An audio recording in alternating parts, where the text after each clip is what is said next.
مسیح یسوع میں میرے عزیز بھائیوں اور بہنوں، اس پینتیکوست کے اتوار میں آپ سب کو خوش آمدید کہتے ہیں، اور بالخصوص وہ جو آج نئے آئے ہیں ہمارے درمیان، میں چاہتا ہوں کہ وہ اس جگہ پہ کھڑے ہو جائیں۔ ہماری بہن، ہمارے بھائی، ہم زوردار تالیاں بجائیں گے ان کے لیے اور خوش آمدید کرنے کے لیے، اور دعا کو ہے خدا آپ کو اپنے جلال میں استعمال کرے، آپ ہمیشہ آتے رہیں اور خدا کے کلام کے وسیلے سے برکت پائیں۔ تھینک یو، تشریف رکھیں۔ اور بھی بہت سارے لوگ جو آن لائن ہمارے ساتھ ہوتے ہیں، جو یوٹیوب پہ سنتے ہیں، ہم ان کے لیے بھی خدا سے دعا میں رہتے ہیں کہ خدا اپنے کلام کے وسیلے سے انہیں برکت بخشے۔ کوئی بتا سکتا ہے کہ آج ہم کیا سیلیبریٹ کرنے کے لیے آئے ہیں؟ کیا عید کیسی ہوتی ہے؟ عید پہ کیا ہوتا ہے؟ آپ اسکرین پہ دیکھ رہے ہیں، لکھا ہوا ہے پینتیکوست۔ کیا لکھا ہوا ہے؟ پینتیکوست۔ اور یہ عید ہے، کیا ہے؟ جس طرح ہم کرسمس سیلیبریٹ کرتے ہیں، اس لیے عید ہے، اس لیے سیلیبریشن ہے کیونکہ خدا روح القدس ہمارے درمیان آیا۔ خدا کا روح القدس جو خدا یسوع مسیح نے وعدہ کیا تھا جس کے لیے، وہ آج کے دن اس زمین پر لوگوں کے درمیان اترا۔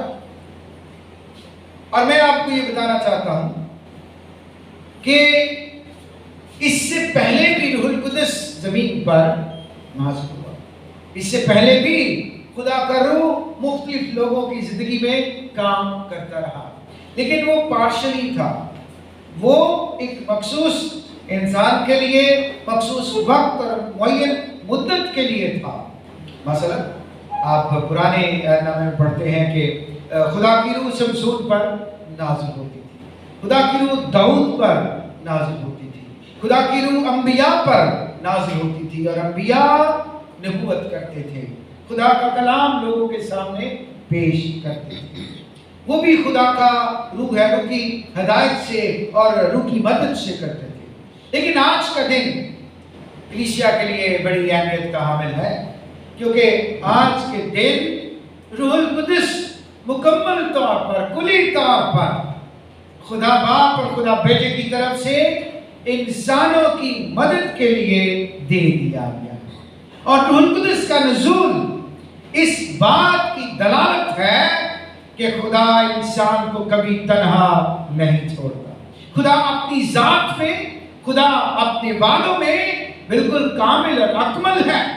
جب خدا ایمانویل ہے تو شاگرد سوچ رہے تھے کہ خدا یسوع مسیح ہمارے ساتھ رہا، اب وہ آسمان پر جا رہا ہے، تو آسمان پر جانے سے پہلے خدا یسوع مسیح نے کہا کہ میں ایک مددگار تمہیں دوں گا، تمہارے لیے بھیجوں گا، میں اپنا اطمینان تمہیں دوں گا، اور وہ جو اطمینان ہے حقیقت میں وہ روح القدس ہے، کیونکہ روح القدس کے لیے جو لفظ مددگار ہے اس سے مراد ہے ایسی شخصیت جو آپ کو کمفرٹ دے سکتی ہے، جو آپ کو پیس دے سکتی ہے، جو آپ کو انر پیس، آپ کو اندرونی سکون دے سکتی ہے، جو آپ کو ذہنی اور روحانی اطمینان دے سکتی ہے، اور وہ خدا کے روح کے سوا کوئی اور نہیں ہو سکتا۔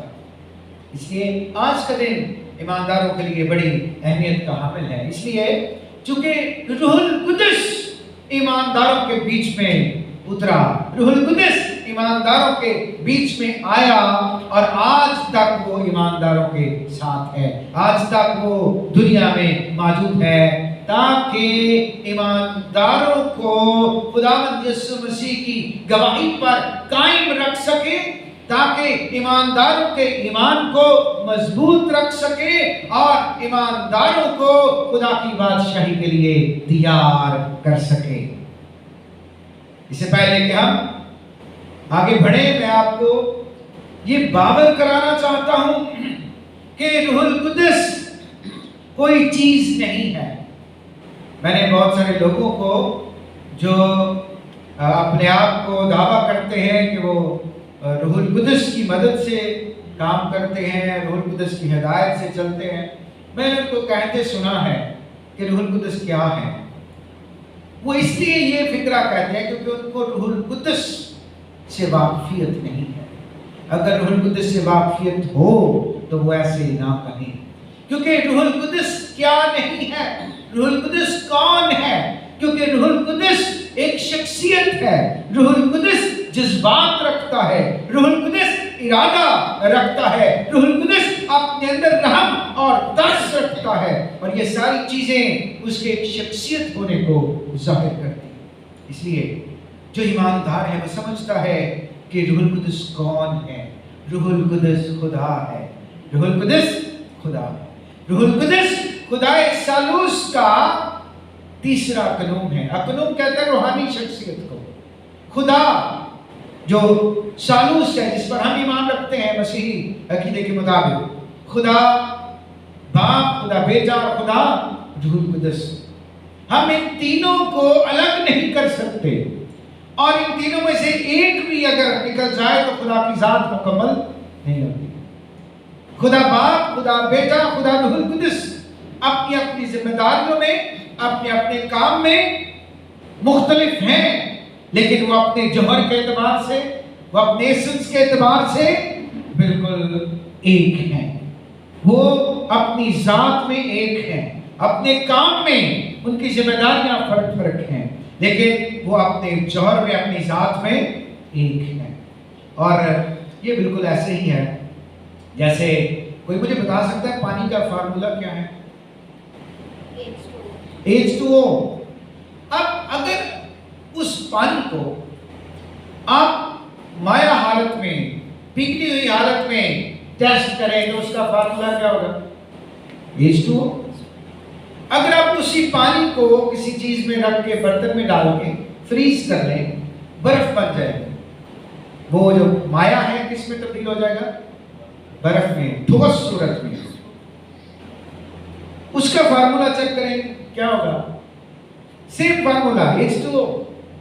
اب اگر اس برف کو، اس برتن کو جس میں برف ہے، آپ اٹھا کر چولہے پہ رکھ دیں اور وہ برف پگھلنا شروع ہو جائے، پگھلنے کے بعد پانی کا جو درجہ حرارت ہے وہ 100 سینٹی گریڈ پہ پہنچ جائے اور وہ ابلنا شروع ہو جائے اور پانی بھاپ بننا شروع ہو جائے، اب اس بھاپ کو اکٹھا کریں، بھاپ کا فارمولا چیک کریں، بھاپ کا فارمولا کیا ہوگا؟ H2O۔ اسی طرح خدا باپ، خدا بیٹا اور خدا روح القدس اپنے جوہر میں، اپنی ذات میں، اپنے اختیار میں بالکل برابر ہیں۔ اس کے کام، ذمہ داریاں وہ اپنے اپنے طریقے سے پوری کرتے، لیکن وہ کبھی الگ الگ کام نہیں کرتے، وہ ہمیشہ یکساں کام کرتے۔ اگر آپ پیدائش کی کتاب پڑھیں، وہاں لکھا ہے کہ خدا کا روح پانی کی سطح پر جنبش کرتا ہے۔ خدا نے ابتدا میں زمین اور آسمان کو بنایا اور خدا نے کہا روشنی ہو جائے۔ اب یوحنا اس بات کو بیان کرتا ہے اپنی انجیل کے اندر کہ کس طرح خدا ثالوث مل کے، خدا ثالوث اپنی ذات میں کس طرح کام کرنا تھا۔ خدا باپ، قادر مطلق خدا، اور اس کا روح پانی کی سطح پر جنبش کرتا ہے، اور کلام یعنی خدا یسوع مسیح اس کے اندر ہے، باپ کے اندر ہے، اور اس نے اس کلمے کے وسیلے سے، اس کلام کے وسیلے سے فرمایا ہو جا، اور روشنی ہو گئی۔ جس کو اس نے کہا ہو جا وہ سب ہو گیا۔ سو کریشن جو تخلیق ہے، خدا ثالوث مل کے کاملیت میں کرتا ہے۔ اسی طرح جب ریکریشن کا وقت ہوتا ہے، جب نیا مخلوق بنانے کا وقت ہوتا ہے، جب انسان کو نجات دینے کا کام ہوتا ہے، پھر بھی خدا ثالوث کام کرتا ہے۔ خدا نے اپنا اکلوتا بیٹا بخش دیا۔ اپنا اکلوتا بیٹا کس نے بخشا جی؟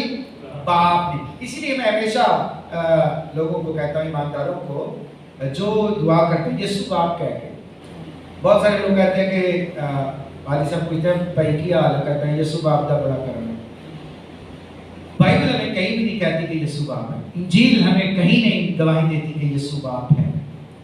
اگر یسوع بھی باپ ہے تو تثلیث کہاں گئی؟ دو باپ تو تثلیث میں نہیں ہے، تثلیث میں صرف ایک باپ ہے، ایک بیٹا ہے اور ایک روح القدس ہے۔ یسوع مسیح خود اپنے جی اٹھنے کے بعد کہتا ہے کہ میں اپنے خدا اور تمہارے خدا، اپنے باپ اور تمہارے باپ کے پاس جاتا ہوں۔ اب اس کا مطلب یہ ہے کہ اگر یسوع مسیح کا خدا ہمارا خدا، اس کا بھی باپ ہے اور ہمارا بھی باپ ہے، تو یسوع کا اور ہمارا کیا رشتہ ہوا؟ He is our brother like friend، ایک ایسا اچھا دوست، ایک ایسا بڑا بھائی جو ہماری مشکل میں ہماری مدد کرے۔ اور جب خدا یسوع مسیح آسمان پر چلے گئے اپنی ذمہ داری پوری کر کے، تو پھر بھی خدا نے انسان کو تنہا نہیں چھوڑا، پھر اس نے اپنا روح القدس بخشا۔ اور آج کے دن ہم روح القدس کے نزول کو منا رہے ہیں، روح القدس کے نزول کی خوشی میں شامل ہیں اور گواہی دے رہے ہیں کہ خدا اپنے وعدوں میں سچا ہے، اس نے ہمیں تنہا نہیں چھوڑا۔ خدا یسوع مسیح جو وعدہ کر کے گئے تھے وہ اس پر پورے اترے، انہوں نے اپنے روح القدس کو بخشا جو آج تک میرے اور آپ کے ساتھ ہے۔ آپ میں سے کتنے ہیں جنہوں نے یسوع مسیح کو دیکھا ہے؟ دیکھا ہے کسی نے فزیکلی؟ نہیں دیکھا۔ اب یہ کون ہے جو ہمیں یسوع مسیح پر ایمان لانے، یسوع مسیح پر ایمان رکھنے اور اس کی گواہی پر کھڑے رہنے کے لیے تیار کرتا ہے؟ کون ہے؟ روح القدس۔ روح القدس جو ہماری زندگی میں کام کرتا ہے، جو ہمیں قائل کرتا ہے۔ اور ہم نے رومیوں کے خط میں 8ویں باب میں پڑھا ہے کہ اگر تم روح کی ہدایت سے چلتے ہو تو تم خدا کے بیٹے ہو، خدا کا روح تم میں بسا ہوا ہے، اور اگر خدا کا روح تم میں بسا ہوا ہے تو تم گناہ کی شریعت پر غالب آتے ہو۔ میں آج دوپہر آپ کو بتانا چاہوں گا کہ روح القدس کی ذمہ داری کیا ہے۔ خدا باپ ہے، وہ آسمان پر ہے، وہ سارے کائنات کو، انسانوں کو، انسان کی نجات کے کام کو دیکھتا ہے۔ اس نے سیٹل کیا کس کو کیا کرنا ہے، اس نے بیٹے کو بھیجا اور پھر اس نے روح القدس کو بھیجا۔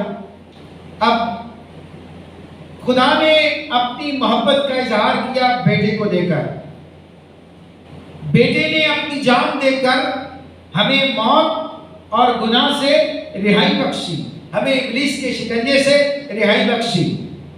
اب اس کے ایمان لانے کے وسیلے سے ہم گناہ اور موت کی شریعت سے آزاد ہوئے، کیونکہ جو یسوع مسیح پر ایمان لاتا ہے، رسول کہتا ہے اس پر سزا کا حکم نہیں ہے، وہ موت سے نکل کر زندگی میں داخل ہو گیا۔ اب زندگی میں داخل ہو جانے کے بعد بھی ہمیں ایک بڑے اہم مرحلے میں سے گزرنا پڑتا ہے، اور وہ اہم مرحلہ ہے تقدیس یا سینٹیفیکیشن، اور یہی روح القدس کی ذمہ داری ہے۔ اس نے اپنا روح القدس ہمیں اس لیے بخشا تاکہ ہم ہر روز سینٹیفائی ہوتے جائیں، تاکہ ہم ہر روز پاک ہوتے جائیں، ہر روز صاف ہوتے جائیں۔ ایمان لانے کے بعد، بپتسمہ لے لینے کے بعد فوراً کوئی شخص مکمل طور پر پاک نہیں ہو سکتا، اس کی فطرت، اس کی نیچر مکمل طور پر تبدیل نہیں ہو سکتی۔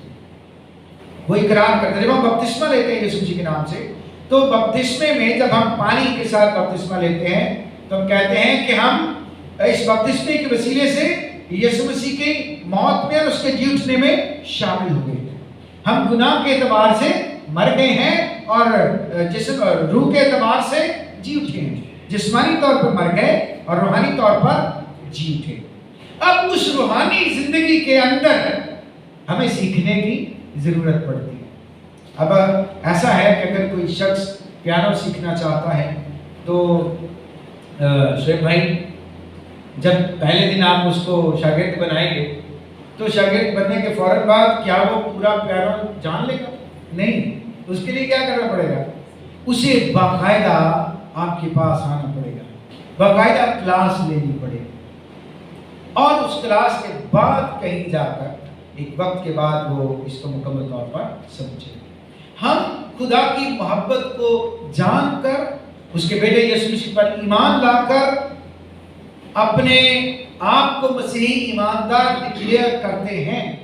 ہم دنیا کے سامنے گواہی دیتے ہیں کہ میں ایمان رکھتا ہوں کہ یسوع مسیح نے میری خاطر اپنی جان دی ہے، اس نے اپنا خون بہایا، وہ سزا سزا جو مجھے ملنی تھی یسوع نے اٹھا لی ہے، اس نے مجھے اس سزا سے چھڑایا ہے۔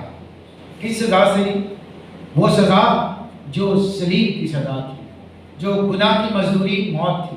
انجیل کہتی ہے سب نے گناہ کیا، خدا کے جلال سے محروم ہے۔ گناہ کی مزدوری کیا ہے؟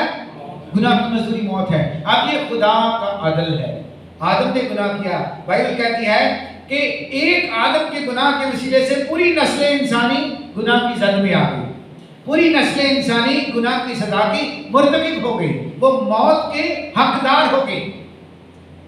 آدم کے بعد یسوع مسیح تک اور اس کے بعد اب تک لوگ مر رہے ہیں کہ نہیں مر رہے؟ مر رہے ہیں نا۔ اس کا مطلب ہے آج تک انسان گناہ سے آزاد ہونے کے باوجود موت کے شکنجے میں، آج تک انسان موت میں سے گزرتا ہے۔ لیکن فرق یہ ہے کہ اس موت کے وسیلے سے جس میں سے انسان اب گزرتا ہے، ہمیں فرق کرنا پڑتا ہے۔ جو ایماندار ہے اس کے لیے موت خدا سے جدائی نہیں ہے، لیکن جو بے ایمان، جو یسوع مسیح پر ایمان لائے بغیر، اس کی گواہی دیے بغیر اس دنیا میں مر جاتا ہے، وہ خدا سے ہمیشہ کے لیے جدا ہے۔ اس کے پاس، خدا کے پاس آنے کا کوئی موقع نہیں ہے۔ لیکن ایمانداروں کے لیے یہ خوشی کی بات ہے، اگرچہ ہم آج تک مرتے ہیں لیکن اب یہ موت ہمارا کچھ بگاڑ نہیں سکتی، کیونکہ یسوع مسیح نے اپنی موت سے موت کو شکست دی ہے۔ اس نے اپنی صلیب سے، اپنے خون سے گناہ اور ابلیس کو شکست دی ہے۔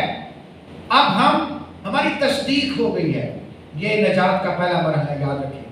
نجات کے 3 مراحل ہیں۔ سب سے پہلا تصدیق، پھر اس کے بعد تقدیس، اور پھر اس کے بعد جلال میں داخل ہونا۔ یسوع مسیح کی مصلوبیت کے ساتھ تصدیق ہو گئی۔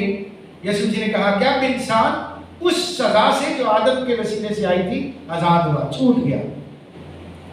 اب اس تصدیق کے بعد، اس ذمہ داری کے بعد جو یسوع مسیح کی تھی اس نے پوری کر دی، میری اور آپ کی ذمہ داری ہے۔ خدا جانتا تھا کہ یہ اپنے زور سے، اپنی قوت سے، اپنی طاقت سے کچھ نہیں کر سکتے، انسان ہے، کمزور ہے، فطری طور پہ گنہگار ہے۔ اپنے روح القدس کو بخش دیا، اور یہی روح القدس کے اس دنیا میں آنے کا مقصد ہے، تاکہ وہ ایمان لانے کے بعد ہمیں تیار کرے، ایمان لانے کے بعد ہمیں ہر روز گناہ اور گناہ کے زور پر غالب آنے کی توفیق بخشے۔ کیونکہ ہم ایماندار تو ہو گئے، لیکن ہمارے اندر جو بلڈ ہے، جو فطرت ہے، وہ تو وہی ہے۔ اس لیے اس فطرت پر غالب آنا بڑا ضروری ہے، اور جب تک ہم اس فطرت پر غالب نہیں آتے تب تک ہم خدا کی بادشاہی کا حصہ نہیں ہو سکتے۔ اور اس فطرت پر، گناہ اور فطرت پر غالب آنے کے لیے تقدیس میں سے گزرنے کی